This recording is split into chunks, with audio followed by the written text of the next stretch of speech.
آج دجالی فتنے کے بارے میں کچھ باتیں آپ کے گوش گزار کروں گا۔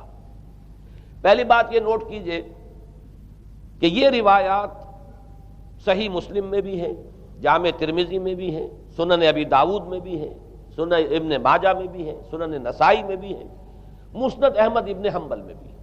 یعنی یوں سمجھیے کہ صرف بخاری کو چھوڑ کر باقی صحاح ستہ کی تمام کتابوں میں اور بڑے جلیل القدر صحابہ سے یہ روایات ہیں۔ حضرت عبداللہ ابن عباس رضی اللہ تعالی عنہما حبر الامہ، حضرت عبداللہ ابن عمر رضی اللہ تعالی عنہما، حضرت ابو سعید خدری رضی اللہ تعالی عنہ اور حضرت ابو الدرداء رضی اللہ تعالی عنہ، ان صحابہ سے ان کتب حدیث میں جو روایات مروی ہیں وہ یہ ہے کہ جو شخص دجالی فتنے سے محفوظ رہنا چاہے وہ سورہ کہف کی ابتدائی اور آخری آیات کی تلاوت کرے۔ بعض روایات میں تو صراحت ہے ابتدائی اور آخری، بعض میں مطلقاً فرمایا گیا کہ 10 آیات سورہ کہف کی انسان کو دجال کے فتنے سے محفوظ رکھ سکتی ہے۔ اس اعتبار سے جو تعلق ہے ان آیات کا دجالی فتنے کے ساتھ وہ گویا کہ احادیث صحیحہ سے ثابت ہے۔ نمبر 2 بات جو اب میں عرض کرنا چاہتا ہوں وہ یہ ہے کہ احادیث نبویہ ہی سے دجالی فتنے کے بارے میں جو باتیں ہمیں معلوم ہوتی ہیں وہ کیا ہے، دجال کے کیا اوصاف ہوں گے، کیا خصائص ہوں گے، دجالی فتنے کے کیا مظاہر ہوں گے، کیا آثار ہوں گے، کیا اثرات ہوں گے۔ اس کی وضاحت میں پہلے تو ایک بات نوٹ کر لیجئے، ایک ہے دجالی فتنہ، ایک ہے ایک شخص معین المسیح الدجال، ان دونوں میں فرق ہے۔ معلوم ایسا ہوتا ہے کہ ایک تو شخص ہوگا جس کا ظہور ہوگا، وہ شخص معین ہوگا، اور اگر احادیث کا تتبع کیا جائے تو معلوم ہوتا ہے کہ وہ یہود کا کوئی بہت بڑا لیڈر ہوگا، اور آخری زمانے میں قریب قیامت کا جو زمانہ ہے، قرب قیامت کا، اس میں جو بڑی عظیم جنگیں ہونے والی ہیں، ان میں جب یہودیوں اور مسلمانوں کا مقابلہ ہوگا اور بہت کریٹیکل سٹیج پر وہ مقابلہ پہنچا ہوا ہوگا، اس وقت حضرت مسیح علیہ السلام کا نزول ہوگا اور وہ دجال اکبر کو یا المسیح الدجال جسے کہا گیا ہے اس کو وہ قتل کریں گے۔ تو المسیح الدجال یہ تو ایک شخص معین ہے، البتہ دجالی فتنہ صرف ایک شخص معین کے ساتھ نہیں متعلق، بلکہ اس کے لیے جو احادیث آئی ہیں ان کا جب ہم تتبع کرتے ہیں، ان سب کو جب جمع کرتے ہیں تو معلوم ہوتا ہے کہ وہ ایک خاص کیفیت ہے، ایک خاص دور میں کچھ ایسی کیفیات پیدا ہو جائیں گی کہ جن کو دجالی فتنے سے تعبیر کیا گیا ہے۔ وہ کیفیات کیا ہیں، میں کچھ احادیث کے حوالے سے وہ میں نوٹ کر کے لایا ہوں، آج آپ کے سامنے رکھ رہا ہوں۔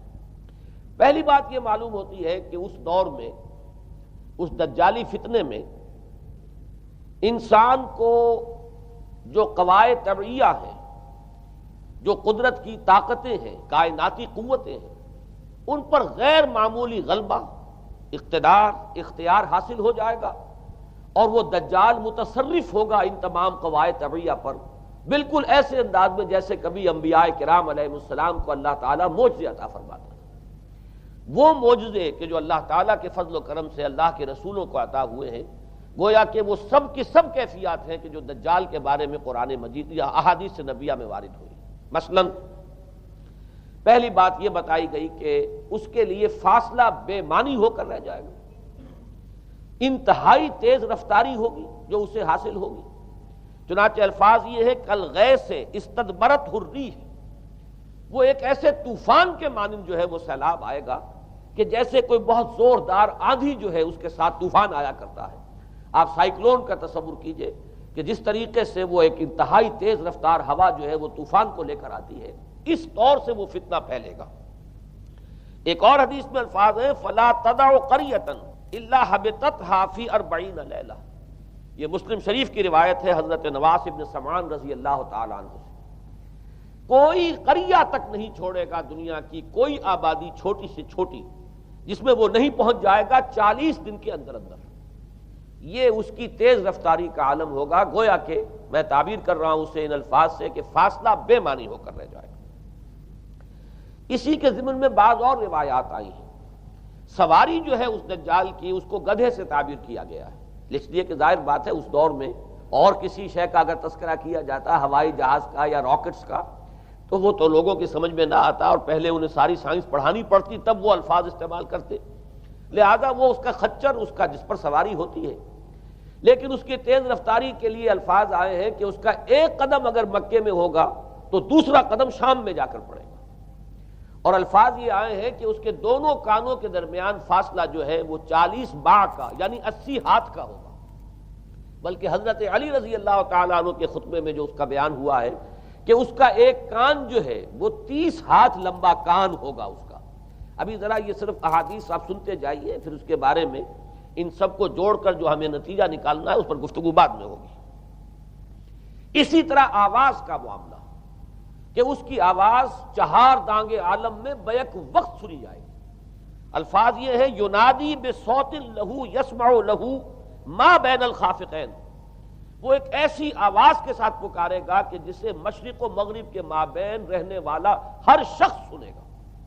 اس کی آواز جو ہے گویا کہ وہ تمام فاصلوں کے جو پردے ہیں اس کے لیے وہ حائل نہیں رہیں گے، بلکہ یہ کہ اس کی آواز جو ہے پوری دنیا میں مشرق و مغرب میں بیک وقت سنائی دے گی۔ تیسری بات معلوم ہوتی ہے کہ علاج معالجہ وہ اس انتہا کو اور عمل جراحی اس انتہا کو پہنچ جائے گا۔ یہاں وہ الفاظ آئے ہیں جو قرآن مجید میں حضرت مسیح کے معجزات کے لیے آئے۔ حضرت مسیح کے الفاظ جو ابرئ الاکمہ والابرص، کہ میں مادر ذات اندھے کو اور جو کوڑھ کا مرض تو ان دونوں کو میں ٹھیک کر دیتا ہوں۔ حضرت مسیح علیہ السلام صرف ہاتھ پھیرتے تھے اور مادر ذات جو نابینا ہے، اندھا، بینائی اس کی آ جاتی تھی، اور کوڑھی جو ہے اس کے جسم پر ہاتھ پھیرتے تھے اس کا کوڑھ درست ہو جاتا تھا۔ ابرئ الاکمہ والابرص، وہی الفاظ آئے حدیث میں کہ دجال کو یہ قدرت حاصل ہو جائے گی۔ نمبر 2 یہ کہ وہ یحیی الموتیٰ، جیسے کہ حضرت مسیح کے الفاظ ہیں وہ احیی الموتیٰ، میں زندہ کرتا ہوں مردے کو۔ حضرت مسیح فرماتے تھے ایک مردے کو قم باذن اللہ، اور وہ کھڑا ہو جاتا تھا۔ بالکل اسی طریقے سے دجال کو بھی قدرت حاصل ہو جائے گی کہ وہ مردوں کو زندہ کرے گا۔ مزید وضاحت ایک حدیث میں یہ ہے کہ وہ ایک شخص کو آری کے ساتھ بیچ میں سے چیرے گا، 2 ٹکڑے کر دے گا، پھر سیدھے گا اور زندہ کر دے گا۔ معلوم یہ ہوا کہ علاج معالجے کا علم اور دوسرے یہ کہ جراحی کا علم جو ہے وہ اپنی ان بلندیوں کو پہنچے گا کہ اس حد تک انسان کی رسائی ہو جائے گی۔ چوتھی بات، اس کو زمین اور فضا پر اس قدر غلبہ حاصل ہو جائے گا۔ الفاظ یہ حدیث کے یامر السماء فتمطر، وہ آسمان کو حکم دے گا بارش برسا اور وہ بارش برسائے گا۔ والارض فتنبت، اور زمین کو حکم دے گا کہ فصلیں اگا اور وہ اگائے گی۔ وَيَمُرُّ بِالْخَرْبَةِ فَيَقُولُ لَهَا اخرجی کنوزک، اور وہ کسی ویرانے پر سے گزرے گا اور اسے حکم دے گا، ویران چٹیل میدان، اور حکم دے گا کہ اپنے خزانے نکال، اور فرمایا اس کا نتیجہ یہ نکلے گا فَتَتَّبِعُهُ كُنُوزُهَا، تو اس زمین کے جو خزانے ہیں وہ نکل کے اس کے ساتھ چلنے شروع ہو جائیں گے۔ زمین پر قدرت، فضا پر قدرت، بارش کا حکم ہوگا وہ بارش ہو جائے گی، آسمان بارش برسائے گا، زمین اپنے خزانے اگل دے گی۔ 5ویں بات، وَيُبْعَثُ مَعَهُ الشَّيَاطِينُ عَلَى صُورَةِ مَن مَاتَ، اس کے ساتھ کچھ ایسے شیاطین مبعوث ہوں گے کہ جو ان صورتوں کو اختیار کریں گے ان لوگوں کی جو مر چکے ہیں، من الآباء والامہات والمعارف، جو آباء و اجداد اور مائیں اور دادیاں اور جو بھی جان پہچان والے لوگ ہیں جو فوت ہو چکے ہوں گے، وہ ان کی صورت اختیار کریں گے۔ فَتَأْتِيَ أَحَدَهُمْ فَيَقُولُ أَلَسْتُ فُلَانًا أَلَسْتَ تَعْرِفُنِي، پھر وہ آئے گا اور وہ شیاطین آئیں گے اور انسان سے کسی سے بات کریں گے، کیا تم مجھے نہیں پہچانتے؟ کیا میں تمہارا فلاں رشتہ دار نہیں ہوں؟ اپنی نشانیاں بیان کریں گے اور لوگ پہچانیں گے۔ یہ وہ احادیث ہیں کہ جن کا جو نتیجہ نکلتا ہے اب اس کو پہچان لیجئے۔ وہ نتیجہ یہ ہے کہ حضور صلی اللہ علیہ وسلم نے دجالی فتنے کے جو اوصاف بیان کیے یا جو علامات بیان کی، ان کا حاصل یہ ہے کہ سائنس اور ٹیکنالوجی کی وہ بلندیاں انسان کو حاصل ہو جائیں گی کہ جو چیزیں کبھی رسولوں کے معجزوں سے ظہور پذیر ہوتی تھیں وہ قوانین طبیعہ پر تصرف کے باعث خود انسان کرنے لگے گا۔ یہ ہے در حقیقت حاصل۔ چنانچہ آج آپ دیکھیے وہ جو اس کا گدھا ہے وہ ہمارے آج کل کے ہوائی جہاز ہے، اور آپ کو معلوم ہے کہ یہ رڈار جو ہیں ان کے ہوائی جہازوں کے، یہ بالکل اینڈز پر ہوتے ہیں ان کے بازوؤں پر، اور یہی ان کے کان ہیں، انہی سے انہیں وہ معلومات حاصل ہوتی ہیں۔ خود ان کی لمبائی چوڑائی جو ہے وہ کتنی ہے، اور پھر یہ کہ ان کے درمیان فصل جو ہے وہ 80 ہاتھ کا یا 40 باع کا وہ موجود ہے۔ اور جہاز کی ایک اڑان اب تو کہیں بات پہنچ گئی کہ آپ کو معلوم ہے کہ پوری دنیا کے گرد بھی ایک جہاز جو ہے وہ چکر لگا لیتا ہے چند گھنٹوں کے اندر، لیکن یہ ہے کہ عام جو رفتار ہے اس میں بھی ایک پڑاؤ سے دوسرے پڑاؤ تک، ایک جگہ سے جس کو ہاپ کرنا کہتے ہیں، یہ بھی کم سے کم 500-700 میل کا عام طور پر سفر جو ہے وہ جہاز طے کر رہا ہے۔ اسی طریقے سے ہماری جو سائنس کی، خاص طور پر جو طبی سائنس ہے، اب اس میں جس طریقے سے کہ زندہ رکھا جاتا ہے انسانوں کو، اور وہ ویجیٹیبل چاہے کہا گیا ہے ان کو ہیومن ویجیٹیبلز، لیکن یہ کہ دل کی دھڑکن بھی چلائے جا رہے ہیں، خوراک بھی پہنچا رہے ہیں، آدمی جو ہے وہ زندہ سال ہر سال تک زندہ پڑا رہتا ہے۔ اور یہ کہ سرجری بعض جانوروں پر تو یہ بات ہو چکی ہے کہ کاٹے گئے ہیں اور پھر ان کو سی دیا گیا ہے، جوڑ دیا گیا ہے، یہ تمام جو بھی معجزے ہیں اس وقت سائنس دکھا رہی ہے۔ اسی طرح اگر یہ معجزہ دیکھنا ہو کہ زمین لقدق زمین، جہاں کہیں کوئی آثار نہیں تھے کسی ایک پتے تک کے اگنے کے، اگر وہاں لہلہاتے ہوئے آپ کو چمن دیکھنے ہو تو ویسے سب سے پہلے تو یہ معاملہ ہوا تھا اسرائیل نے جو کر کے دکھایا تھا، لیکن اب تو آپ ابو ظبی چلے جائیے، سعودی عرب میں چلے جائیے۔ سعودی عرب کے اندر حال یہ ہے کہ آپ اگر ہوائی جہاز سے سفر کریں ریاض سے جدہ تک تو آپ کو جگہ جگہ بڑے سرکولر پیچز نظر آئیں گے جہاز سے، نہایت گرین، اور اس کے اندر جو ہے آرٹیفیشل اریگیشن کے ذریعے سے، اور بہت عمدہ وہاں کاشت ہو رہی ہے، اور بہت خوبصورت فارمز جو ہیں وہ تمام کے تمام سرکولر پیچز، اس لیے کہ جو اریگیشن ہوتی ہے وہ ان ویلز کے ذریعے سے ہوتی ہے کہ جو ایک سرکل میں چلتے ہیں اور پانی کی وہ آرٹیفیشل بارش جو ہے وہ ہوتی رہتی ہے۔ باقی یہ کہ فضا سے آرٹیفیشل رین، یہ تو بہت ہی سادہ سی بات ہے کہ فضا کے اندر ایٹماسفیرک کنڈیشنز کو ذرا تبدیل کیا جائے تو بارش آ جاتی ہے۔ اور باقی رہ گیا آواز کا یہاں سے وہاں جانا، وہ تو آواز ہی نہیں، اب تو آپ صورتیں دیکھ رہے ہیں۔ آپ کو نیو یارک میں بیٹھا ہوا خطاب کرے، آپ پوری دنیا کے اندر جہاں چاہیں، وہ آل ورلڈ اینٹینا آپ کے پاس صرف ہونا چاہیے، باقی یہ کہ آپ دنیا کے کسی بھی گوشے میں بیٹھے ہوئے کسی شخص کا خطاب جو وہ سن سکتے ہیں۔ تو معلوم یہ ہوا کہ در حقیقت یہ جو دجالی فتنہ ہے، یہ جس کے اوصاف جو بیان کیے گئے، ابھی میں اس کو لفظ فتنہ سے تعبیر نہیں کر رہا، اسے جس چیز نے فتنہ بنایا وہ ابھی میں آپ سے عرض کروں گا، لیکن یہ جتنے اوصاف حدیث میں آئے ہیں، جتنی صفات بیان ہوئی ہیں، جو کوائف وہاں سامنے آ رہے ہیں، ان سب کا حاصل تو ایک لفظ میں یہ ہے کہ سائنٹیفک ڈیولپمنٹ اور ٹیکنالوجیکل ڈیولپمنٹ وہ اس درجے کی ہو جائے گی کہ قواعد طبیعہ پر، فورسز آف دی نیچر پر انسان کو تصرف اور تسلط حاصل ہو جائے گا، اور وہ انہیں استعمال کرے گا، اور اس طریقے سے اس کے اندر وہ ساری کی ساری کیفیات جیسے کہ آج ہم دیکھ رہے ہیں اپنی نگاہوں کے سامنے وہ پیدا ہو جائیں گی۔ اب سوال یہ ہے کہ اس شے کو فتنہ کس چیز نے بنایا، یہ بات سمجھ لیجئے۔ جہاں تک سائنسی ترقی کا تعلق ہے، تکنیکی ترقی کا تعلق ہے، یہ چیزیں فی الاصل فتنہ نہیں ہے، یہ تو وہ علم آدم الاسماء کلہا کا ظہور ہے۔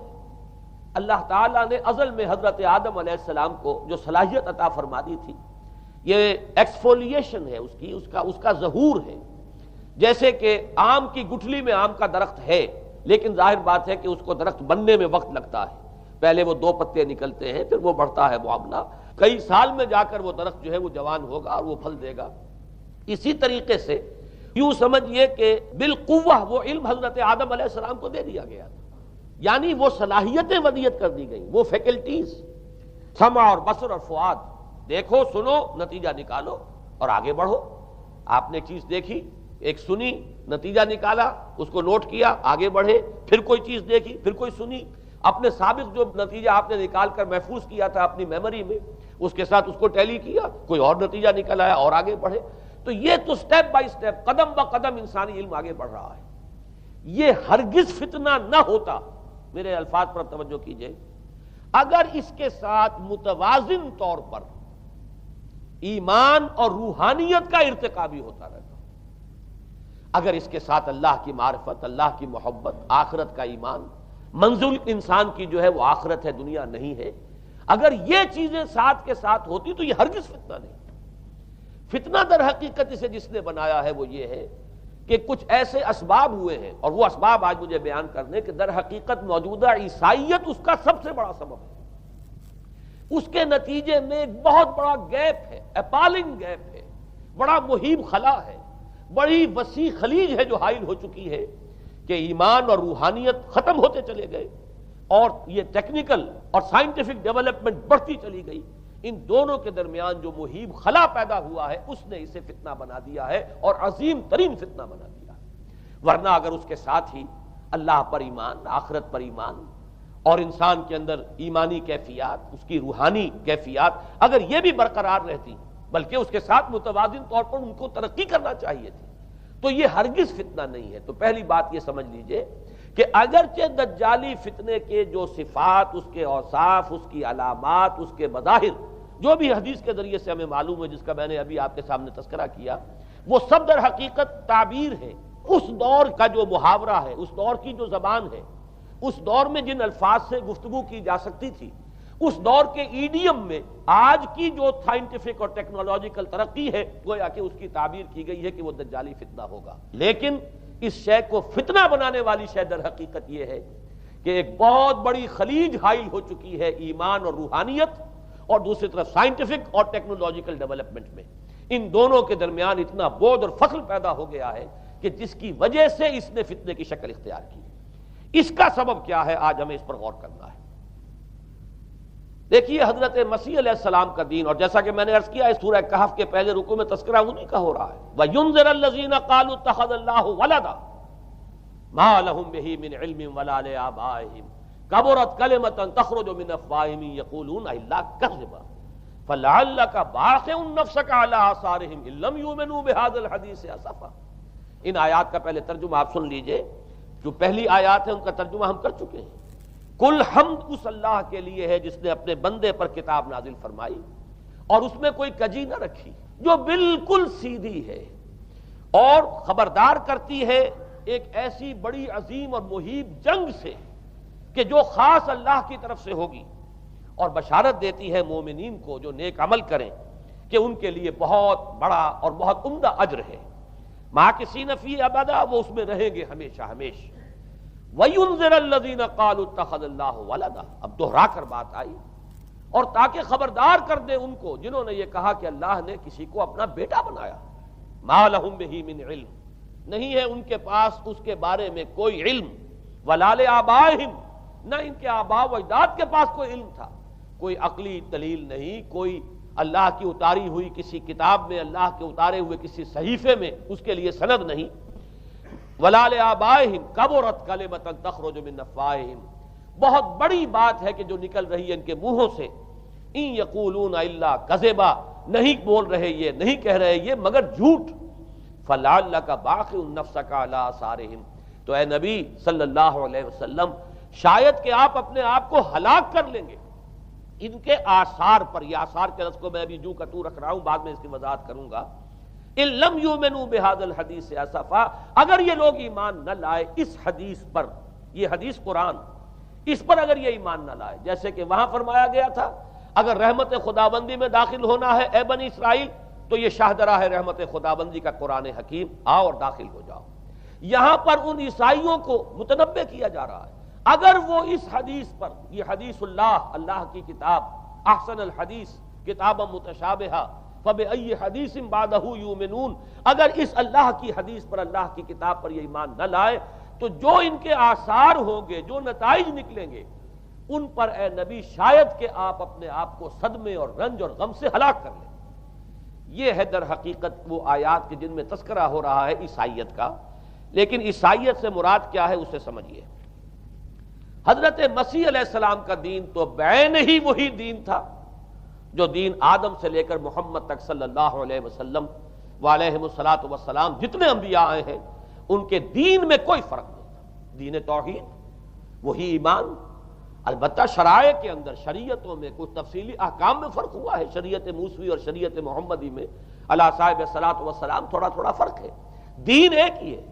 شرع لکم من الدین ما وصی بہ نوحا والذی اوحینا الیک وما وصینا بہ ابراہیم وموسیٰ وعیسیٰ، دین میں تو ہم نے وہی شے تمہارے لیے بھی معین کی ہے مسلمانوں، کہ جس کی کہ ہم نے نوح کو وصیت کی تھی اور جس کی کہ ابراہیم کو اور موسیٰ کو اور عیسیٰ کو وصیت کی، دین ایک ہے۔ ان الدین عند اللہ الاسلام، تو دین مسیحی بھی وہی تھا بعین ہی جو دین محمدی ہے اور دین موسوی ہے صلی اللہ علیہ وسلم علیہ الصلاۃ والسلام۔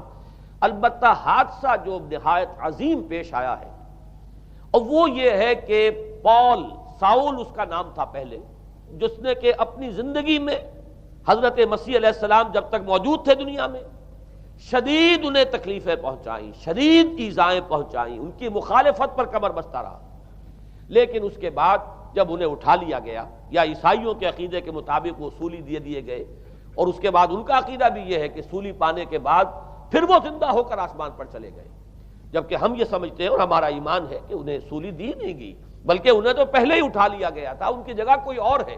انجیل برنباس نے یہ بات بالکل واضح کر دی کہ در حقیقت وہی حواریین میں سے جس نے کہ غداری کی تھی اور پکڑوایا تھا، مخبری کی تھی، وہی ہے جس کی شکل بنا دی گئی تھی حضرت مسیح علیہ السلام کے جیسی مانند، اور وہ شخص ہے کہ جو سولی چڑھا ہے۔ بہرحال عیسائیت اس وقت کی جو اس کا عقیدہ ہے اور جو ہمارا عقیدہ اور ایمان ہے، ان دونوں کی روح سے حضرت مسیح علیہ السلام آسمان پر اٹھا لیے گئے۔ اس کے بعد اس نے دین مسیحی میں نقب لگانے کے لیے، جو دین مسیح اصل دین اسلام تھا، اس کو کرپٹ کرنے کے لیے، ڈسرپٹ کرنے کے لیے، اس میں نقب لگانے کے لیے اس نے اپنے ایک مکاشفے کا ذکر کیا کہ میں آ رہا تھا سفر میں کہ مجھے حضرت مسیح نظر آئے ہیں آسمانوں میں، اور انہوں نے مجھے کہا ہے کہ اے ساؤل تو مجھے کیوں ستاتا ہے، اور تو اب فلاں جگہ جا اور میرے نام سے نبوت کر۔ اس کے بعد اس نے لبادہ اوڑھا عیسائیت کا، اور اس نے آ کر جس طرح عبداللہ ابن سبا نے محمد الرسول اللہ صلی اللہ علیہ وسلم کے دین میں نقب لگائی، اسی طریقے سے اس شخص نے دین مسیحی میں نقب لگائی۔ فرق یہ ہے کہ دین محمدی صلی اللہ علیہ وسلم، چونکہ یہ آخری دین تھا، اب کوئی اور رسول آنے والا نہیں تھا، اللہ تعالیٰ کی طرف سے اس دین کو، اس شریعت کو ایک پروٹیکشن حاصل ہے، لہذا ایک جزء کی حد تک گمراہی جو ہے پھیل سکی، کل پر محیط نہیں ہوئی۔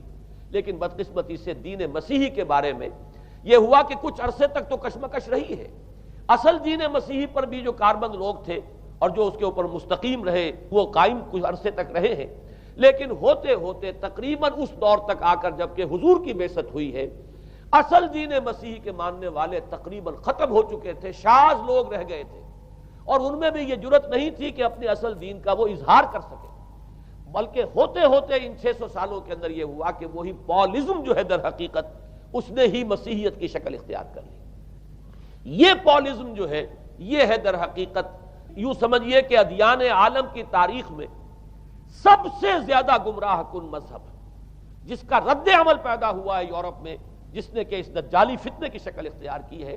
میں یہ چاہتا ہوں کہ اس کے ضمن میں چند باتیں آج آپ کے سامنے رکھوں۔ پال نے جو دین مسیحی میں یا دین اسلام میں جو صحیح دین ہے اللہ کا، اس میں 3 تبدیلیاں بنیادی کی۔ سب سے پہلا تو وہی جو قرآن کہہ رہا ہے، الذین قالوا اتخذ اللہ ولدا، مسیح کو، حضرت مسیح علی نبینا علیہ الصلوۃ والسلام، انہیں خدا کا بیٹا قرار دیا گیا۔ اور اس میں بھی نوٹ کیجئے، بیٹے کے لیے عربی زبان میں 2 لفظ ہیں، ابن اور ولد۔ ابن کا لفظ ذو معنیین ہے، 2 معنی ہیں اس کے، ابن بیٹے کو بھی کہتے ہیں، اور ابن کا کوئی معنوی تعلق بھی ہو سکتا ہے، صرف بیٹا نہیں۔ ابن السبیل مسافر کو کہتے ہیں، راستے کا بیٹا، یعنی چونکہ راستے کے ساتھ اس کا ایک تعلق ہے، راستہ چل رہا ہے، وہ تو ابن السبیل ہے۔ ابن الوقت، وقت کا بیٹا، وہ وقت کا بیٹا اس معنی میں نہیں ہے، بلکہ یہ ہے کہ جو ہر وقت جو ہے حالات کے مطابق گرگٹ کی طرح اپنا رنگ بدلتا چلا جائے، چلو تم ادھر کو ہوا ہو جدھر کی، وہ ابن الوقت ہے۔ تو ابن الوقت اسی طریقے سے جو میں نے دوسری مثال دی ہے، ان کو اگر آپ سامنے رکھیں گے تو معلوم یہ ہوا کہ ابن کے تو دونوں معنی ہو سکتے ہیں، لیکن ولد یہ بالکل مخصوص ہے اولاد کے معنی میں۔ ولد یہ تو گویا کہ صلبی اولاد، اور عیسائیت وہ ہے مذہب کہ جس نے کہ بدترین شرک کی صورت اختیار کی ہے، اور ان کے ہاں عقیدے میں یہ الفاظ ہیں کہ مسیح اللہ کا، خدا کا صلبی بیٹا ہے، تاکہ کوئی شک نہ رہ جائے کہ کوئی اور نسبت ہے جسے ابن سے تعبیر کیا گیا، کوئی اور تعلق ہے جس کے لیے یہ لفظ اختیار کیا گیا، صلبی کا لفظ استعمال کیا گیا ہے کہ یہ خدا کا صلبی بیٹا ہے۔ اور یوں سمجھیے اب اس کا جو نتیجہ نکلا کہ بیٹا اگر کسی کا ہے تو ظاہر بات ہے کہ وہ ہم جنس ہے، ہم نوع ہے اپنے باپ کا۔ انسان کا بیٹا انسان ہوگا، سید زادہ جو ہے سید کا بیٹا سید ہوگا، مغل کا بیٹا مغل ہوگا، گھوڑے کا بیٹا گھوڑا ہوگا، گدھے کا بیٹا گدھا ہوگا۔ معلوم یہ ہوا کہ بعین ہی جو کچھ باپ ہوتا ہے وہی بیٹا ہوتا ہے۔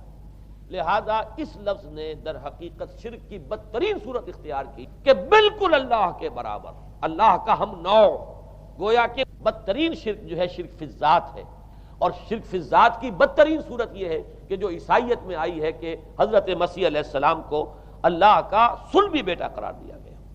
اب اس کے نتیجے میں چونکہ ظاہر بات ہے کہ آخر بائبل بھی موجود تھی، اس بائبل کو ایک دم کیسے ختم کر دیتا سینٹ پال کہیں یا بہرحال میں تو لفظ سینٹ اس کے ساتھ استعمال نہیں کرنا چاہتا، لیکن چونکہ ہمیں یہ ہدایت ہے قرآن مجید کی بھی کہ جو باطل معبود بنا لیے جاتے ہیں انہیں بھی ہم کوئی ان کے لیے توہین والے الفاظ استعمال نہ کریں، لہذا میں یہ لفظ استعمال کر رہا ہوں، ورنہ جی تو چاہتا ہے کہ کوئی اور لفظ اس کے لیے استعمال کیا جائے۔ لیکن جو بھی اس وقت دنیا میں اس کا معروف نام ہے سینٹ پال، تو اس نے چونکہ ظاہر بات ہے کہ پوری بائبل کو کیسے ختم کر دیتا، ایک دم تورات کو کیسے ختم کر دیتا؟ تورات تو آج تک چلی آ رہی ہے بائبل کے ساتھ ملی ہوئی، the old testament, the new testament, یہ دونوں مل کر بائبل بنتی ہے۔ لہذا اب گورکھ دھندا بنانا پڑا انہیں، وہ تثلیث والا گورکھ دھندا، 3 میں 1 1 میں 3، توحید بھی ہے تثلیث بھی ہے، 3 میں 1 1 میں 3، اور یہ وہ شے ہے کہ جس نے عقیدے کا تعلق عقل سے منقطع کر دیا۔ اس سے سمجھ میں آنے والی بات ہی نہیں، 3 میں 1 1 میں 3 ایک گورکھ دھندا ہے۔ نتیجہ انہوں نے یہ نکالا کہ ڈوگما در حقیقت اس کا عقل سے کوئی تعلق نہیں، ڈوگما بس عقیدہ ہے، اور اس عقیدے ہی کے اوپر سارے دین کی بنیاد ہے، باقی وہ عقل میں آئے نہ آئے، عقل کے لیے قابل قبول ہو یا نہ ہو۔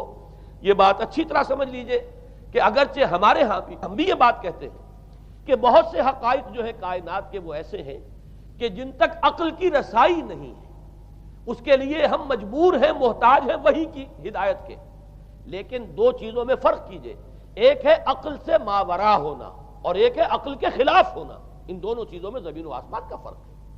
ایک وہ حقائق ہے کہ جو عقل از خود ان تک رسائی حاصل نہیں کر سکتی، لیکن جب وہ سامنے آتے ہیں تو عقل تسلیم کرتی ہے کہ ہاں یہ بات سمجھ میں آتی ہے۔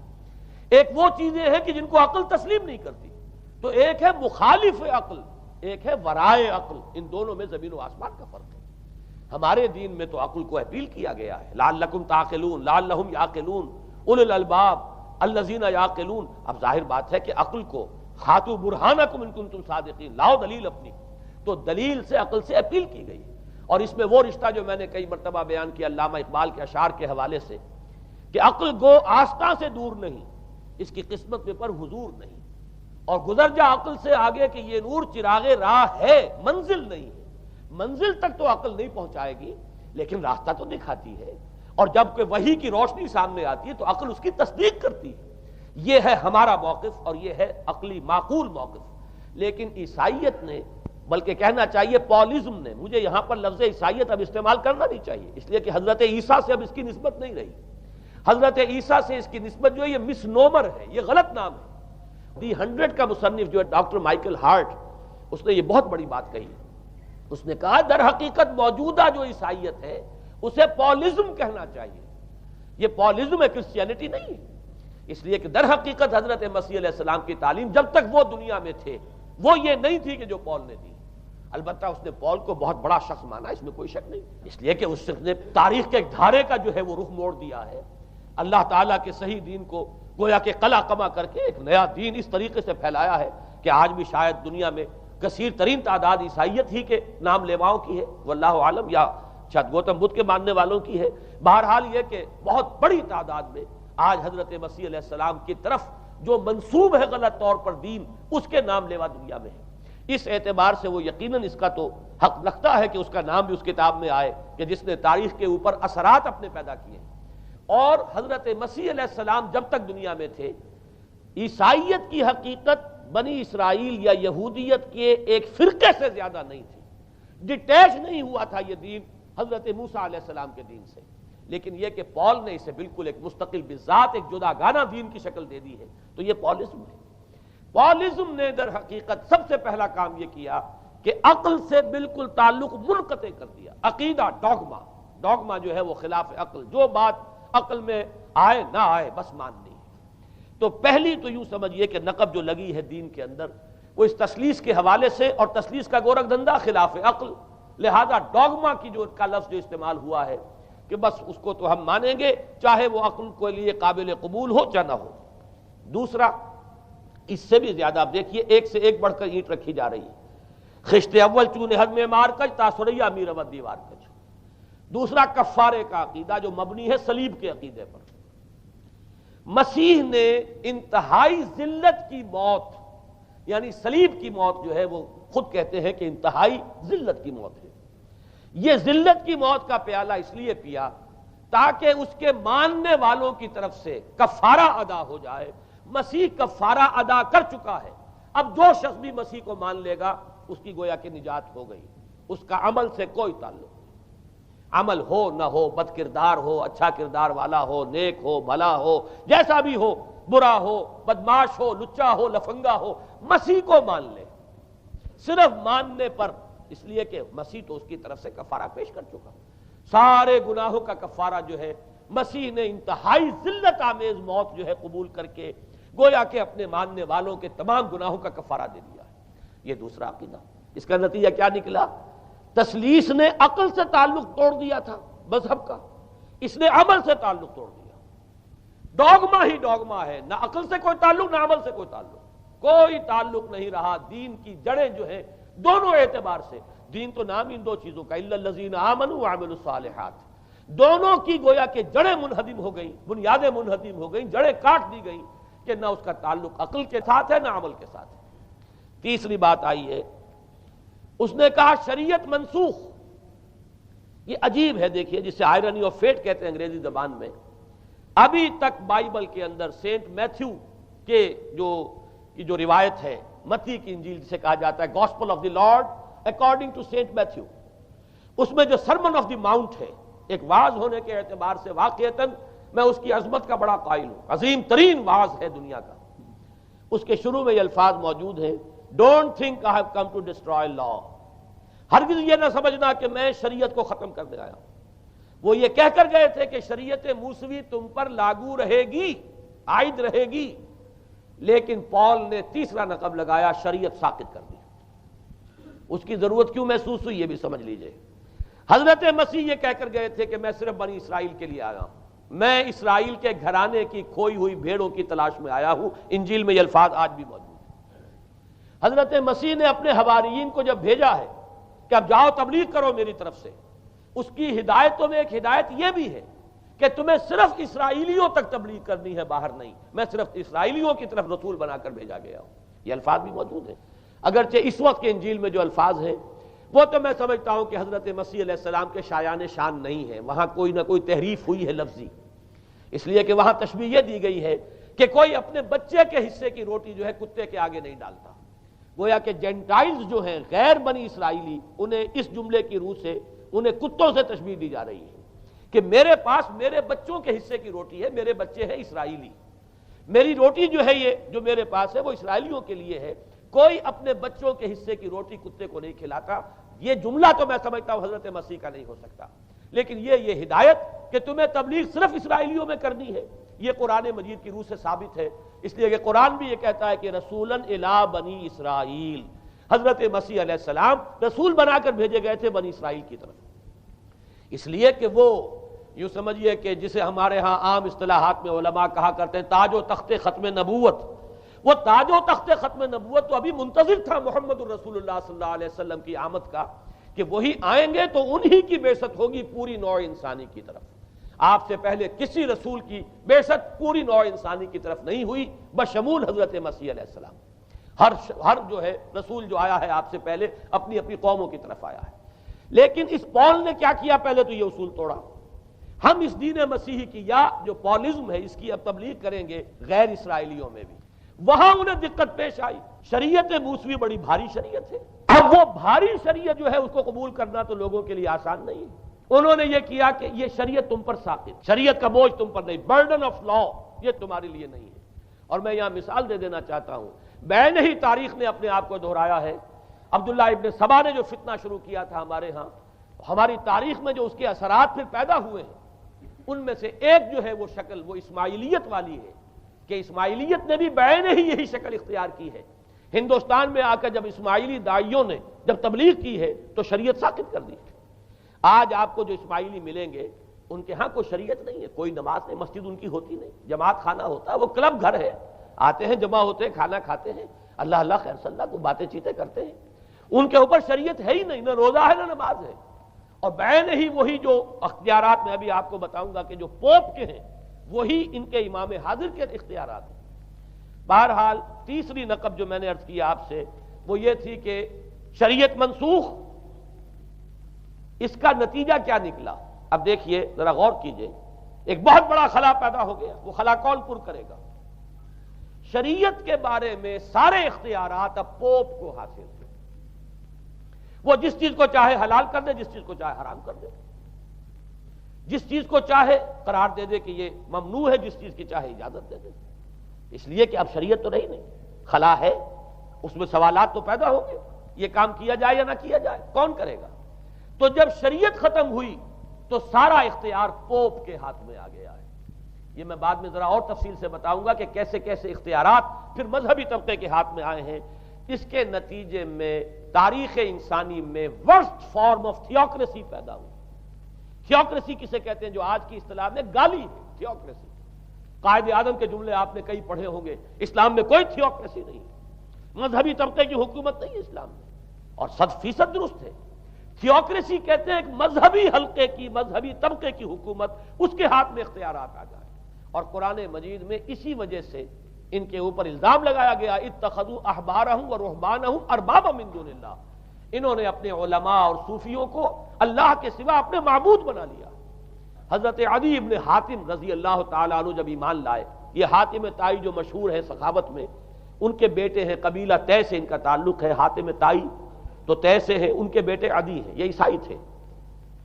یہ جب ایمان لائے اور پھر انہوں نے قرآن پڑھا تو انہیں ایک اشکال ہوا کہ قرآن مجید میں تو ہم پر الزام لگایا گیا ہے کہ اتخذوا احبارهم ورهبانهم اربابا من دون اللہ، تو عرض کیا انہوں نے، ڈرتے ڈرتے عرض کیا ہوگا حضور کی خدمت میں کہ حضور یہ بات تو کچھ درست نہیں معلوم ہوتی، ہم نے تو کبھی اپنے علماء اور رہبان کو خدا نہیں سمجھا، وہ اس مغالطے میں تھے کہ جب تک سجدہ نہ کیا جائے شاید خدا نہیں مانا گیا۔ حضور نے پوچھا کیا ایسا نہیں ہے کہ جس چیز کو وہ حلال کہہ دیں تم حلال مان لیتے ہو، جس چیز کو حرام کہتے ہیں حرام مان لیتے ہو؟ جی ہاں یہ تو ہے، یہی تو فرمایا اربابا من دون اللہ ہے۔ تحلیل و تحریم کا اختیار صرف اللہ کے ہاتھ میں، یا اللہ کے نمائندے کی حیثیت سے اس کے رسول کے پاس ہے جس کو وحی آتی ہے، اس کے بعد کسی کو اختیار نہیں ہے۔ اجتہاد کر سکتا ہے لیکن اجتہاد کے لیے دلیل دینی ہوگی، نص سے، کتاب اللہ سے کوئی دلیل لاؤ، سنت رسول اللہ سے کوئی دلیل لاؤ، استنباط کرو، عقل سے بات کرو، لیکن یہ ہے کہ تحلیل و تحریم یہ خدائی اختیار ہے، اللہ کے ہاتھ میں اس کا اختیار ہے، اور اللہ کے نمائندے کی حیثیت سے زیادہ یہ اللہ کے رسولوں کے ہاتھ میں اختیار آتا ہے، اس کے علاوہ کسی کے لیے نہیں۔ کسی اور کے لیے یہ مان لیا گیا تبھی تو ان کو خدا بنا لیا گیا۔ اسی معنی میں آج کی جمہوریت جو ہے وہ بدترین شرک ہے کہ یہاں یہ تسلیم کیا جاتا ہے کہ ساورنٹی جو ہے وہ عوام کی ہے، ساورنٹی آف دی پیپل۔ کیا معنی ہے؟ کہ عوام کے نمائندے جو چاہیں قانون بنا دیں، جس چیز کو چاہیں حلال ٹھہرائیں، جس چیز کو چاہیں حرام ٹھہرائیں، ان کے پاس حلت و حرمت کے جو پورے اختیارات ہیں ان کے پاس آ گئے۔ یہی تو خدائی مقام ہے، خدا کا مقام دے دیا گیا، اس سے بڑا شرک کیا ہوگا؟ در حقیقت حاکمیت غیر اللہ اس دور کا سب سے بڑا شرک ہے۔ تو وہاں یہ حق جو ہے دے دیا گیا علماء کے ایک طبقے کو، پوپ کو، تو گویا کہ تاریخ انسانی کی بدترین تھیوکریسی، بدترین مذہبی استبدادی حکومت قائم ہوئی ہے یورپ میں۔ اس کے حوالے سے میں کچھ تاریخی حوالے بھی اب آپ کے سامنے رکھ دوں۔ دیکھیے جب تک پال نے یہ کام شروع کیا ہے تو تقریباً 3 صدیوں تک تو یہ صرف ایک مذہبی تبلیغ کا کام ہوا ہے۔ انہوں نے کوششیں کی، محنتیں کی، پیغام پہنچایا، اور جیسا کہ میں عرض کر چکا ہوں اس وقت تک گڈمٹ تھے، پال کے ماننے والے بھی تھے اور حضرت مسیح کے جو اصل صحابہ تھے جو ان کے حواریین تھے ان کے ماننے والے بھی تھے، لہذا کشمکش ان کے اندر بھی چل رہی تھی۔ لیکن ظاہر بات ہے کہ حضرت مسیح کے اصل حواریین وہ تو اول تو یہ کہ اپنی گفتگو رکھ رہے تھے محدود بنی اسرائیل تک، نمبر 2 یہ کہ انہوں نے تو شریعت کو ساقط نہیں مانا۔ جنگل کی آگ کی طرح جو مسیحیت پھیلی ہے وہ پالزم والی مسیحیت ہے، اس لیے کہ اس میں تو کوئی شریعت کا کوئی بوجھ نہیں، کوئی حلال نہیں، کوئی حرام نہیں، کوئی نماز نہیں، کوئی روزہ نہیں، لہذا یہ تیزی کے ساتھ پھیلی ہے۔ اور 300 برس تک تو ایک کشمکش جو ہے جاری رہی، انہوں نے تبلیغیں کی، مصائب جھیلے، کشمکش اندر بھی چلی باہر بھی چلی۔ لیکن اس کے بعد قیصر روم کانسٹنٹائن، قسطنطین جسے کہتے ہیں، جس کا یہ قسطنطنیہ ہے، کانسٹنٹائن، اس نے یہ محسوس کیا بالکل اکبر کی طرح، جیسے اکبر نے محسوس کیا تھا کہ میری مملکت کے اندر یہ مذہبی تصادم جو ہے یہ سب سے بڑی یوں سمجھیے کہ انسٹیبلٹی کا سبب ہے، لہذا ان تمام مذہبوں کو ایک ہاون دستے میں ڈال کے کوٹ پیس کر ایک بناؤ. وہ جو دین اکبری یا دین الہی جو اس نے کیا تھا اس سیاسی مصلحت کی وجہ سے کہ یہ ہندو مسلم تصادم اور دوسرے مذاہب کا ٹکراؤ جو ہے وہ ہندوستان کو ایک سیاسی وحدت اور ایک اپنی سیاسی عظمت کی طرف پیش قدمی کرنے کا جو راستہ ہے اختیار کرنے سے روکتا ہے. لہذا یہ کام کیا جائے. یہی قسطنطین نے کیا. اس نے جب دیکھا بڑی کشمکش چل رہی ہے اس نے خود عیسائیت اختیار کر. عیسائیت کون سی اختیار کی؟ پالیزم والی. ظاہر بات ہے اس کے لیے بھی اصل عیسائیت اختیار کرنا جو ہے مشکل تھا. پالیزم والی. اور اس کے بعد یہ اب اسٹیٹ کی جو مشینری تھی، جو طاقت تھا، جو دباؤ تھا، اس کے حوالے سے اب یہ مسیحیت جو ہے پورے رومن امپائر کے اندر اب یہ بڑی تیزی کے ساتھ جس کو کہنا چاہیے اس کا ایک نظام قائم ہوا اور جو مذہبی طبقہ تھا اس کا اقتدار مستحکم ہو گیا. اس کے باوجود 200 برس اور گزرے. یونان چونکہ بہت بڑا مرکز تھا علم کا، فلسفے کا، سائنس کا، حکمت کا. آپ کو معلوم ہے یہ تمام ارسطو ہو، افلاطون ہو، یہ سب یونان کے ہیں. ارشمیدس ہو، یہ تمام کے تمام جو بھی ہے تو سائنس اور فلسفہ دونوں اس کا گہوارہ یونان تھا. یونانی حکماء اعتراض کرتے تھے. لہذا سن 529 اس کو نوٹ کر لیجئے. جسٹینین ایک قیصر تھا اب قسطنطین کے 200 برس بعد.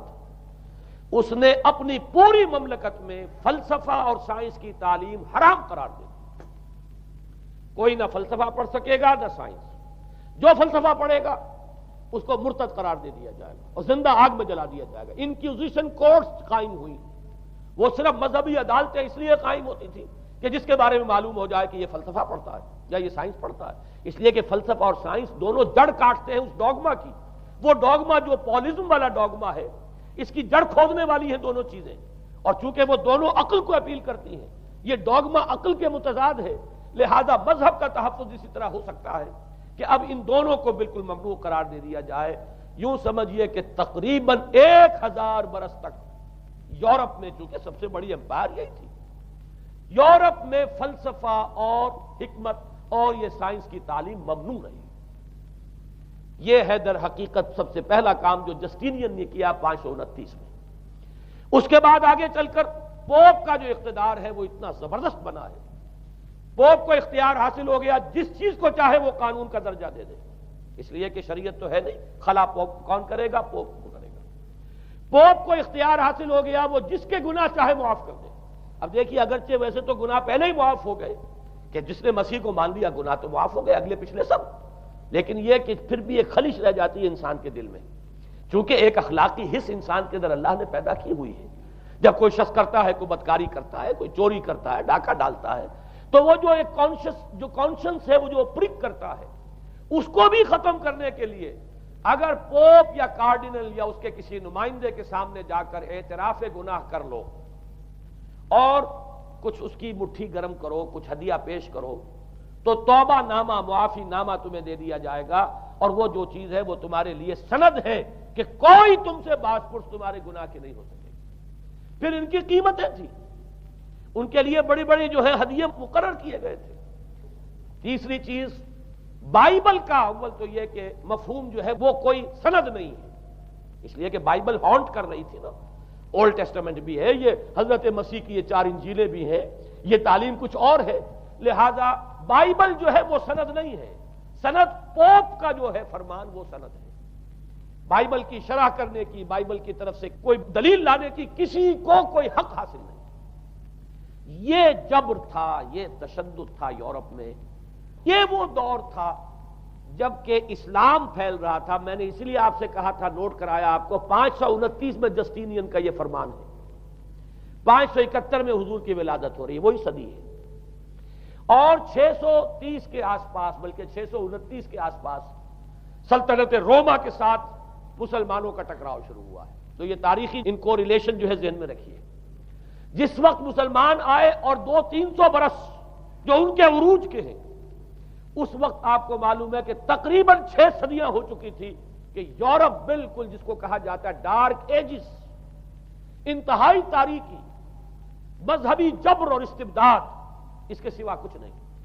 اور وہ ملاؤں کی حکومت جسے آپ کہیں گے، جسے آج کل کی اصطلاح میں کہا جائے گا، وہ جس کو چاہے جو چاہے سزا دے دے. پوپ کو اختیار حاصل ہے.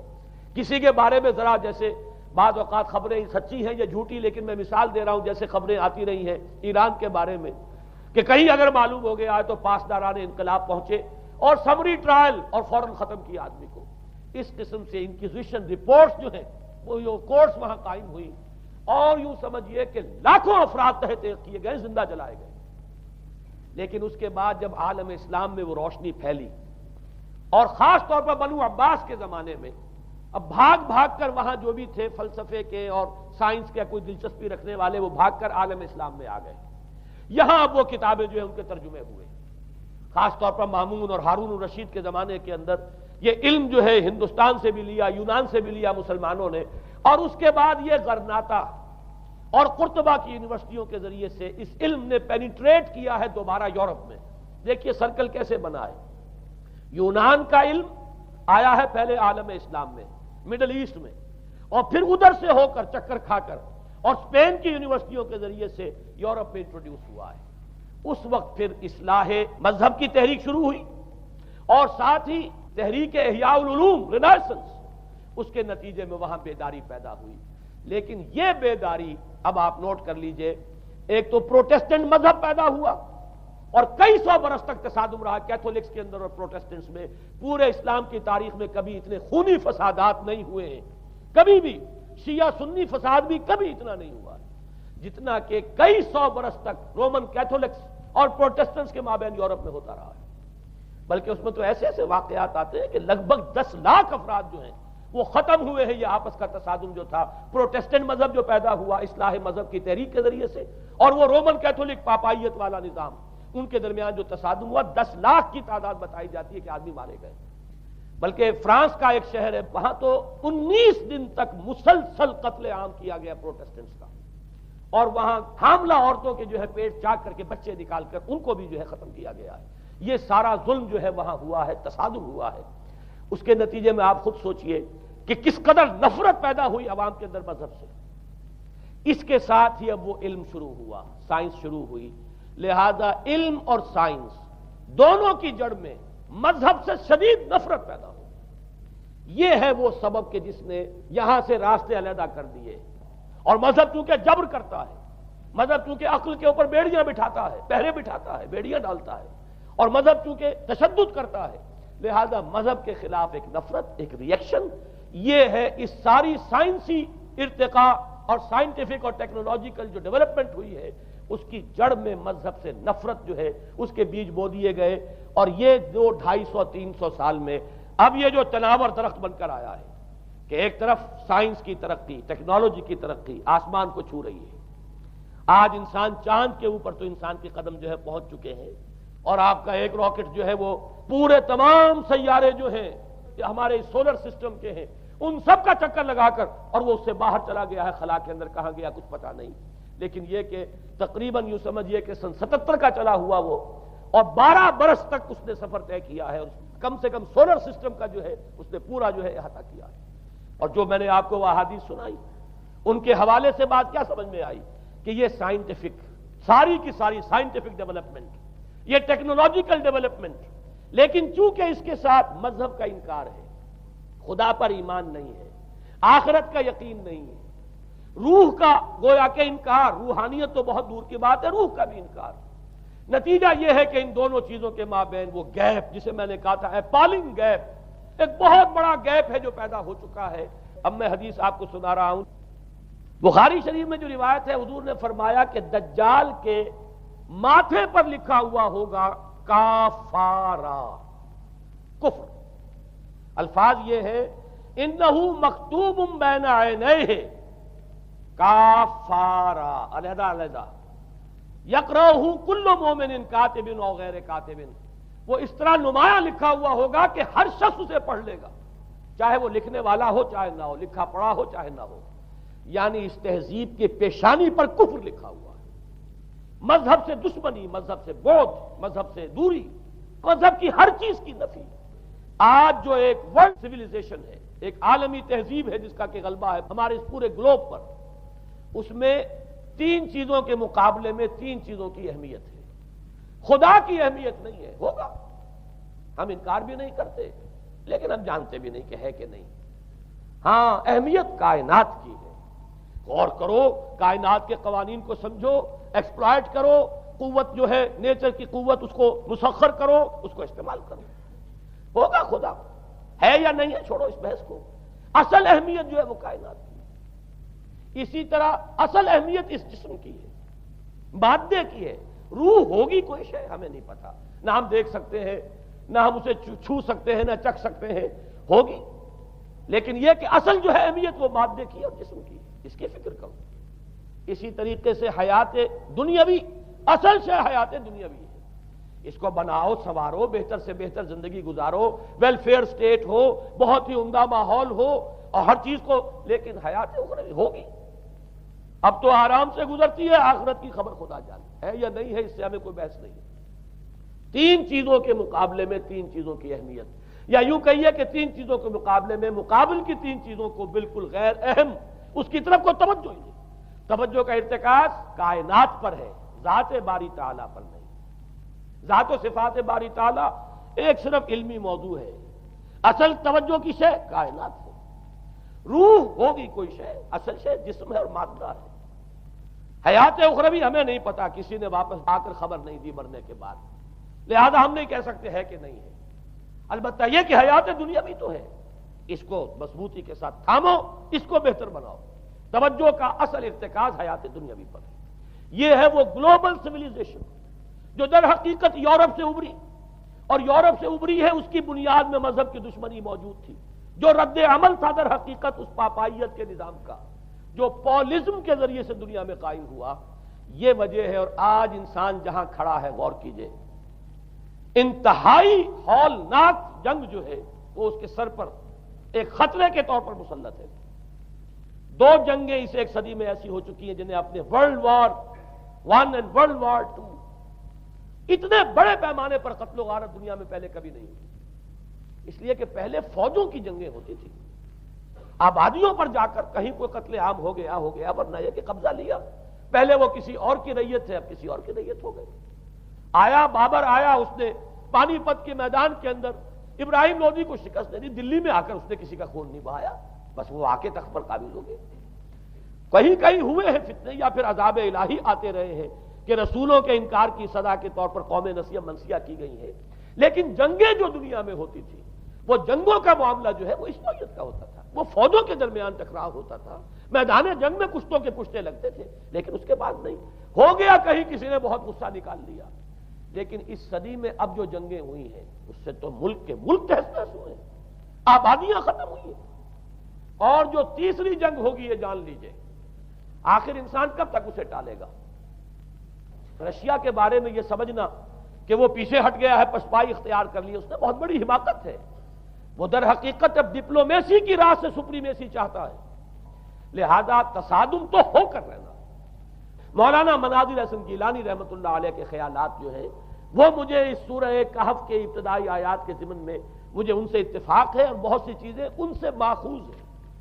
اسی طریقے سے جو حدیث اب میں آپ کو بتا رہا ہوں، میرے سامنے اس کا متن نہیں ہے، مولانا حامد میاں رحمۃ اللہ علیہ انہوں نے مجھے یہ بتایا تھا کہ جو میں نے جمع کیے ہیں حالات و واقعات، قیامت سے پہلے جو حالات و واقعات پیش آنے والے ہیں، جن کی پیشین گوئی احادیث میں ہیں، ان سے معلوم ہوتا ہے کہ ایک بہت بڑی خوفناک جنگ ہوگی، اتنی بڑی خوفناک جنگ، اور ان کے الفاظ یہ ہے کہ اس میں دونوں فریق جو ہوں گے ان میں بڑی تعداد عیسائیوں کی ہوگی، ادھر بھی ادھر بھی، ایک طرف البتہ عیسائیوں کے ساتھ مسلمان بھی ہوں گے، یہودی بھی ہوں گے، اور دوسری طرف خالص عیسائی طاقت ہوگی، اور ان کے درمیان اتنی خوفناک جنگ ہوگی۔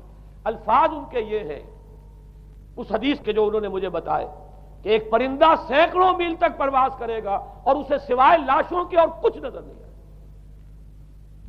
آپ تصور کیجئے اگر ایٹامک وار ہو جاتی تو یہی ہوگا، تہس نہس ہو جائے گا، معاملہ ختم ہو کر رہ جائے گی چیز۔ اور یہ چیز جو ہے یہ بہرحال یہ جتنا کچھ پائل اپ کیا گیا ہے، یہ ڈسٹرکٹیو فورس، سائنس کی یوں سمجھیے کہ معراج اب یہی ہے۔ اب تو سٹار وارز کی باتیں ہو رہی ہیں کہ صرف زمین پر نہیں، باہر بھی یہ جنگیں ہمیں لڑنی پڑیں گی، لیکن یہ کہ اس کا کیا حال ہوگا۔ امریکہ میں ایک پکچر تیار کی گئی تھی، دی ڈے آفٹر غالباً اس کا نام ہے، اس میں ایک نقشہ دکھایا گیا ہے اس قدر ہولناک کہ یہ 100 اور اونچی منزلہ عمارتیں جو ہے یہ ایسے جیسے کہ کچے گھروں سے ہوتے ہیں، ایسے وہ پگھل کر رہ جائیں گی، اور یوں سمجھیے کہ انسان جو ان کے اندر ہوں گے، ایک ایک منزل کے اندر، ایک ایک ایسی 100 منزلہ عمارت کے اندر ہزاروں آدمی ہوتے ہیں، جیسے کہ کوئی ایسی کالونی ہو کوئی ان کی چیونٹیوں کی، اور اس پوری کالونی کو آپ اپنے پاؤں سے مسل دیں، ایسے انسانوں کا حال ہوگا اگر وہ جنگ ہو جاتی جس کا نقشہ کھینچا گیا ہے۔ یہ ہے در حقیقت وہ بات کہ جو مولانا مناظر حسن گیلانی فرما رہے ہیں ان آیات مبارکہ میں، وَيُنذِرَ الَّذِينَ قَالُوا اتَّخَذَ اللَّهُ وَلَدًا، تاکہ خبردار کر دے یہ قرآن ان لوگوں کو جنہوں نے کہا ہے کہ اللہ نے بیٹا بنایا، بدترین شرک کا جنہوں نے ارتکاب کیا، اور اسی ولدیت مسیح کے عقیدے سے وہ ساری کرپشن جو ہے دین خداوندی کی، دین مسیحی کی اصل جو دین تھا اس کی جو ہوئی ہے، اور اس کے نتیجے میں آج نوع انسانی وہاں کھڑی ہے۔ اسی لیے آیت نمبر 2 میں فرمایا وَيُنذِرَ بَأْسًا شَدِيدًا مِّن لَّدُنْهُ، تاکہ خبردار کر دے ایک بہت بڑی جنگ سے۔ ہمارے اکثر مفسرین نے یہاں پہ ایک بہت بڑا عذاب کہہ کر جو ہے وہ گزر گئے ہیں، لیکن واحد یہ لفظ ہے قرآن مجید کا یہ مقام ہے جہاں لفظ باس آیا ہے، اور مولانا مناظر حسن گیلانی نے بحث کی باس تو جنگ کو کہتے ہیں، قرآن مجید میں جہاں بھی یہ لفظ آیا جنگ کو کہتے ہیں۔ تو ایک بہت بڑی ہولناک جنگ جس کے لیے فرمایا من لدنہ، یہ تمہارے اپنے پیمانوں پر نہیں آئے گی، یہ تمہارے حساب کتاب میں نہیں آ سکتا جو ڈسٹرکشن ہوگی، جیسے کہ آپ علم لدنی کہتے ہیں۔ ایک علم وہ ہے جو جانے بوجھے طریقے سے حاصل کیا جاتا ہے، ایک علم لدنی ہے جو خاص اللہ تعالیٰ اپنے کسی بندے کو عطا فرما دے۔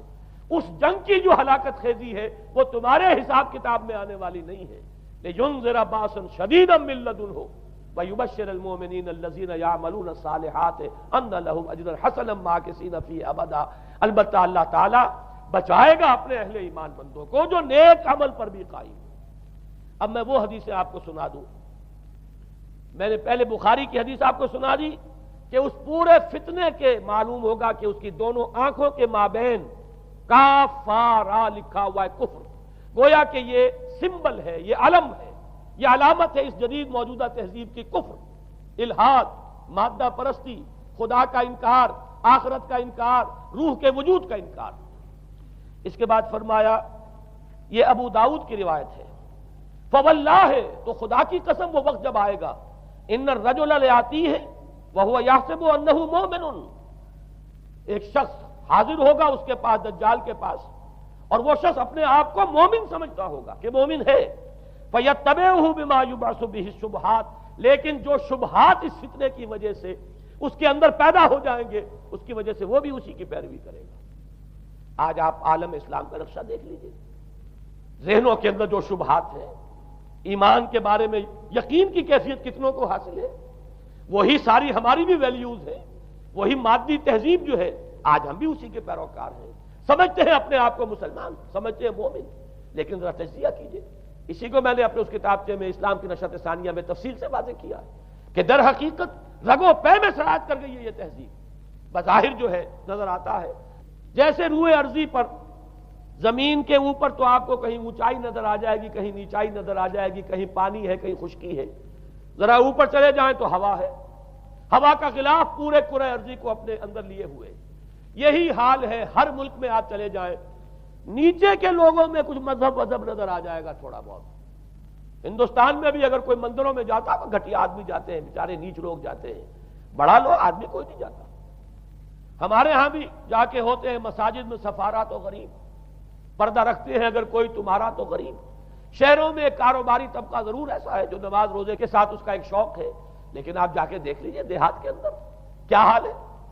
تو معلوم یہ ہوا کہ نیچے تو شاید کچھ نہ کچھ فرق ہے، یہ مسلمان ملک ہے، یہ ہندو ملک ہے، یہ فلاں ملک ہے، یہ بدھ مت کا ملک ہے، لیکن اوپر چلے جائیں یعنی ہر ملک کے اوپر جو ایلیٹ ہے، جو اعلیٰ تعلیم یافتہ، جو آپ کی ملٹری اور سول بیوروکریسی ہے ٹاپ کی، وہ تو ایک ہی رنگ میں رگے ہوئے، ان کا لباس وہی، ان کا رہن سہن وہی، ان کا تمدن وہی، نام کا فرق اگر نہ ہو تو پتہ نہیں چلے گا یہ مسلمان ہے کہ ہندو ہے کہ سکھ ہے، پر پتہ چلے گا وی پی سنگھ نام ہے تو پتہ چلے گا کہ ہندو ہے، لیکن یہ کہ باقی اس کی وضاحت، اس کا لباس، اس کا اٹھنا بیٹھنا، آپ کے ہاں یہ تو کچھ عوامی دور میں آ کے کرتا شلوار جو ہے وہ آئی ہے، لیکن وہ بھی اندرون ملک ہوتی ہے، باہر جا کر ہمارے اپنے ان لوگوں کے جو لباس ہوتے ہیں آپ کو دیکھیے کہاں فرق معلوم ہو جائے گا کہ کون مسلمان ہے اور کون ہندو اور کون پارسی ہے اور کون عیسائی۔ تو معلوم یہ ہوا کہ اوپر ایک ہی گلوبل سویلائزیشن ہے جس کا دور دورہ ہے، اور اس سویلائزیشن کے ماتھے پر لکھا ہوا ہے کافارا، اس میں وہ ایمان نہیں ہے، اس میں الحاد ہے، مادہ پرستی ہے، کفر ہے۔ اس میں آخری حدیث جو میں آپ کو سنا رہا ہوں، حضور نے فرمایا آخر من یخرج الیہ النساء، اس فتنے کی طرف پیش قدمی کرنے والا آخری طبقہ ہوگا عورتوں کا۔ وہ جب اس تہذیب کی طرف لپکیں گے، یہ طبقہ جب آگے بڑھے گا، یہ جو ہمارے ہاں بھی جلوس نکلتے ہیں، شریعت کا مذاق اڑانے والے جلوس، اسلامی احکام کی نفی کرنے والے جلوس نکلتے ہیں، اور ان کے جس طریقے سے ڈسپلے ہوتا ہے اخبارات کے اندر، جتنا ان کے لیے اعزاز ہے، جتنی ان کے لیے یہاں پر تکریم ہے ہمارے معاشرے کے اندر، اس کو پیش نظر رکھیے۔ آخر من یخرج الیہ النساء حتی ان الرجل لیرجع الی امہ وابنتہ واختہ وعمتہ فیوثقها رباطا، یہاں تک کہ ایک بندہ مومن کا حال یہ ہو جائے گا کہ وہ دوڑے گا اور کوشش کرے گا اپنی ماں کو، بیٹی کو، بہن کو، پھپھی کو باندھ کر رکھے کہ وہ نکل نہ جائے۔ یہ حال ہو جائے گا کسی شخص کا۔ آج کتنے لوگ بے بس ہو چکے ہیں، اب وہ باندھ کر رکھنے والے بھی گویا کہ ہتھیار ڈال چکے، ورنہ یہ کہ ایک دور تھا کہ کچھ نہ کچھ باندھ کر رکھنے والے تو تھے، لیکن اب تو آزادی کی صورت آئی ہے تو باندھ کر رکھنے والے جو ہے وہ ہار مان چکے ہیں۔ اب تو آپ دیکھیں گے اچھے بھلے نظر یہ آتا ہے، داڑھی رکھی ہوئی ہے، خود جو ہے وہ مذہبی مزاج کے ہیں، لیکن بالکل بے پردہ کو خاتون جو ہے عین ان کے اسکوٹر کے پیچھے بیٹھی ہوئی یا ان کے کار کے اندر ان کی برابر کی سیٹ کے اوپر بیٹھی ہوئی جا رہی ہے۔ بے پردگی، یہ اباحیت، ہمارے اخبارات کا جو حال ہے اس کو دیکھیے۔ خدا کے لیے یہ رنگین صفحات بند کرو، لیکن مجال ہے جو کسی کے کان پر جو تک نہیں ہوئی۔ لہذا حدیث کے الفاظ نوٹ کیجئے، آخر من یخرج الیہ النساء، اس فتنے کی طرف پیش قدمی کرنے میں آخری طبقہ جو ہوگا وہ خواتین کا ہوگا۔ حتی ان الرجل لیرجع الی امہ وابنتہ واختہ وعمتہ، یہاں تک کہ آدمی دوڑے گا، پکڑے گا اپنی ماں کو، اپنی بیٹی کو، اپنی بہن کو، اپنی پھپھی کو، اور اسے باندھ کے ہی کوشش کرے گا کہ کہیں وہ اس طریقے سے اس دجالی فتنے کے اندر جو ہے وہ اسی کی پیروی کے اندر گھر سے نہ نکل جائے۔ یہ ہے وہ فتنہ جس کی لپیٹ میں اس وقت پوری دنیا آئی ہوئی ہے۔ اب نوٹ کیجئے، اس فتنے کے لیے اب میں چند باتیں اور کہہ رہا ہوں۔ لغوی بحث کیا ہے؟ دجال کسے کہتے ہیں؟ یہ بنا ہے لفظ دجل سے۔ دجل اور فریب یہ ہماری زبان میں بھی مستعمل، دجل و فریب، دھوکہ دینے والی شے، ملمہ، حقیقت کچھ ہو اوپر کچھ اور پردہ ڈال دیا گیا، یہ دجل ہے۔ گندم نمائی جو فروشی دجل ہے، فریب ہے۔ اسی کے لیے دوسرا لفظ عربی زبان کا جو قرآن میں کثرت سے آیا وہ غرور ہے، دھوکہ۔ اصل میں یہ دنیا دھوکہ ہے جو حیات اخروی کے لیے ایک پردہ بن کر ہماری آنکھوں پر پڑ گیا ہے۔ میں وہ آیات اب آپ کو جلدی سے سنا رہا ہوں۔ فرمایا وَمَا الْحَيَاةُ الدُّنْيَا إِلَّا مَتَاعُ الْغُرُورِ، سورہ آل عمران میں بھی آیت آئی، سورہ حدید میں بھی۔ لوگوں سن لو، یہ دنیا کی زندگی سوائے دھوکے کو کچھ نہیں۔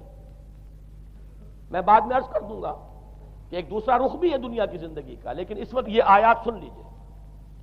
غرتکم الحیات الدنیا، تمہیں دھوکے میں ڈال دیا اس دنیا کی زندگی نے، یہ سورہ جاسیہ کی آیت نمبر 35 ہے۔ غرتہم الحیات الدنیا، انہیں دھوکے میں ڈال دیا دنیا کی زندگی نے، یہ سورہ انعام میں آیت نمبر 70 بھی ہے، آیت نمبر 130 بھی ہے۔ تیسری مرتبہ سورہ اعراف میں آیت نمبر 51 ہے، اور 2 مرتبہ سورہ لقمان اور سورہ فاطر میں آیا فَلَا يَغُرَّنَّكُمُ الْحَيَاةُ الدُّنْيَا وَلَا يَغُرَّنَّكُمْ بِاللَّهِ الْغَرُورُ، دیکھو لوگوں کہیں تمہیں دنیا کی زندگی دھوکے میں نہ ڈال دے۔ یہ دنیا کی زندگی جو ہے دھوکہ بن کر ایک فریب کا پردہ ہماری آنکھوں پر ڈالتی ہے کہ یہ ہمارا مطلوب مقصود، اسی کے لیے بھاگ دوڑ، اسی کو بنانا سنوارنا۔ وہ جو میں عرض کر چکا ہوں، 3 چیزوں کے مقابلے میں 3 چیزوں کی اہمیت۔ حیات دنیاوی جب مطلوب بن جائے، حیات دنیاوی جب انسان کی اصل محبوب بن جائے، تو گویا کہ حیات اخروی اب نگاہوں سے اوجل ہو گئی، آنکھ اوجل پہاڑ اوجل۔ یہی ہے اصل دجل، یہی ہے اصل فریب۔ آیات اور سنیے، سورہ اعلیٰ، بل تؤثرون الحیات الدنیا والآخرۃ خیر وابقیٰ، لوگوں تمہاری گمراہی کی اصل جڑ بنیاد کیا ہے؟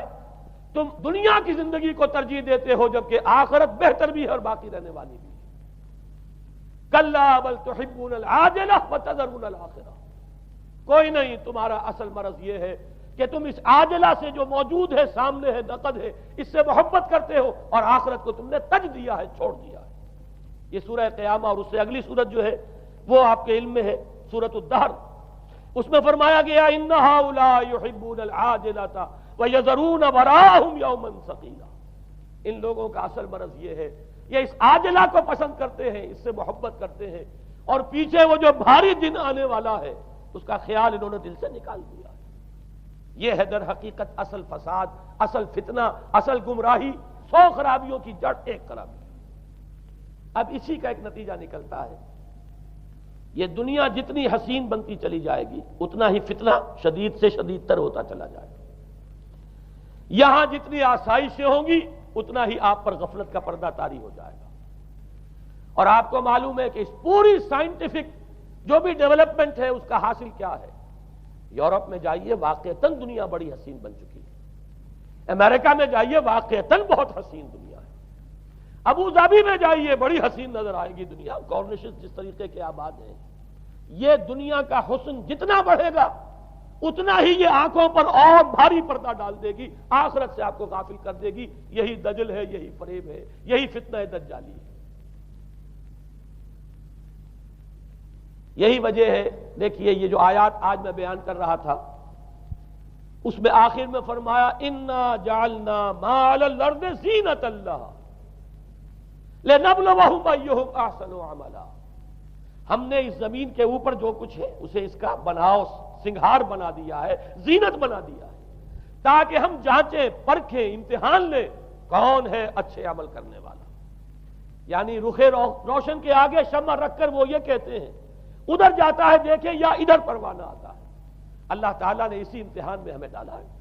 اس دنیا کی یہ زینت ہے، زیبائش ہے، آرائش ہے، چمک دمک ہے، یہاں کی رونقیں ہیں، ان کو دیکھ کر آدمی ہل جاتا ہے، انہی کے پیچھے پڑ جاتا ہے، حلال سے، حرام سے، جائز سے، ناجائز سے، صحیح سے، غلط سے، جس طرح بھی ہو یہ رونقیں میں بھی زیادہ سے زیادہ اپنے گھر میں لے آؤں، میں بھی اپنے ہاں وہ آسائشیں فراہم کر لوں، میں بھی یہ تمام چیزیں جو ہے جمع کر لوں۔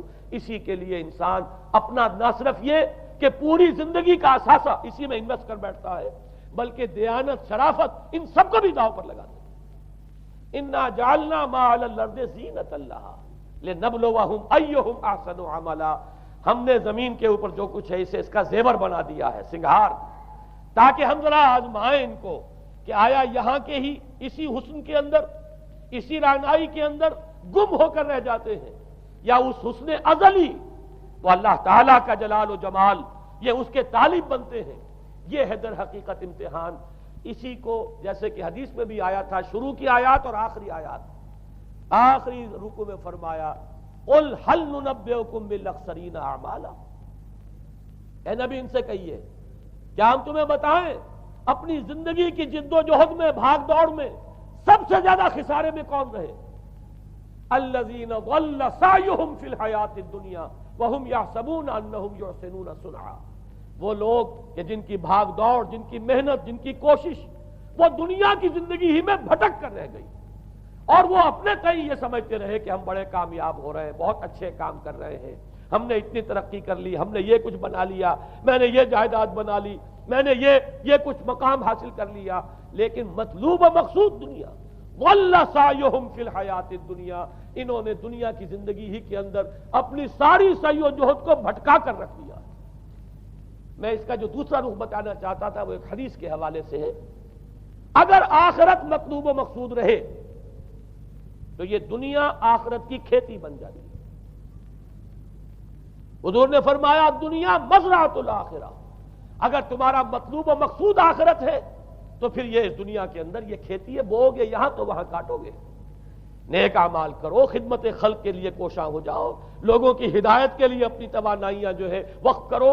خیرکم من تعلم القرآن وعلمہ، اس دنیا میں محنت کرو گے تو آخرت میں اجر و ثواب پاؤ گے۔ الدنیا مزرعۃ الآخرہ، اگر آخرت مطلوب و مقصود ہو تو دنیا بڑی قیمتی ہے، اس کا ایک ایک لمحہ بڑا قیمتی ہے۔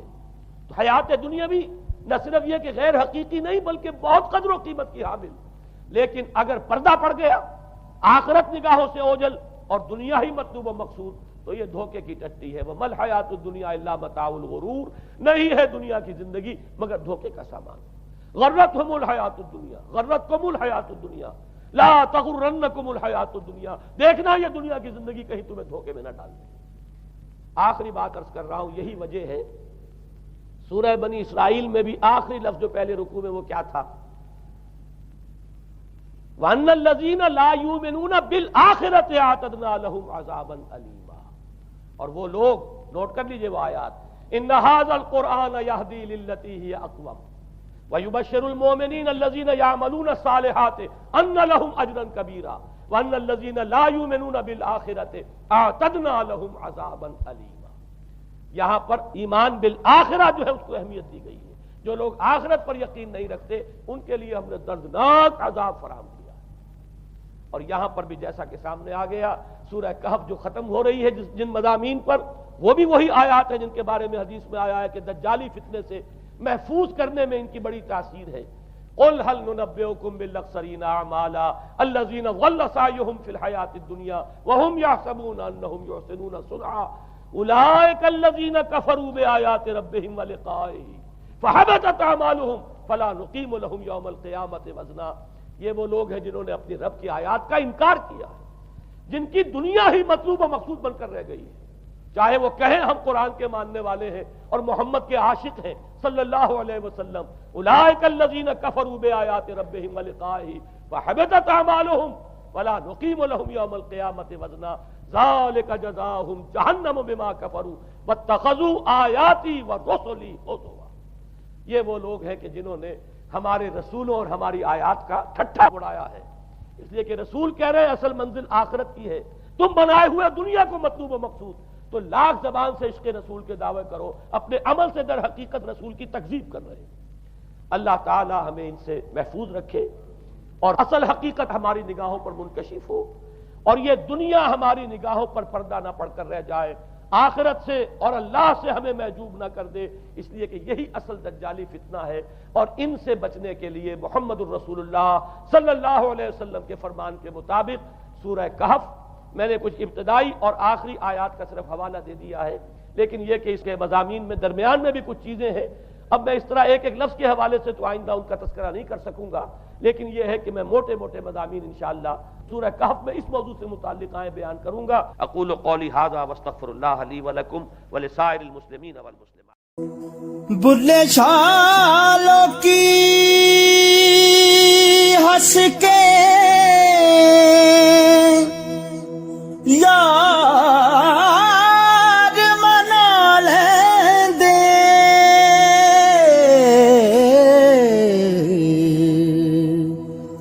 تے ساڈا رونا بھی نہ منظور ہویا، منظور ہو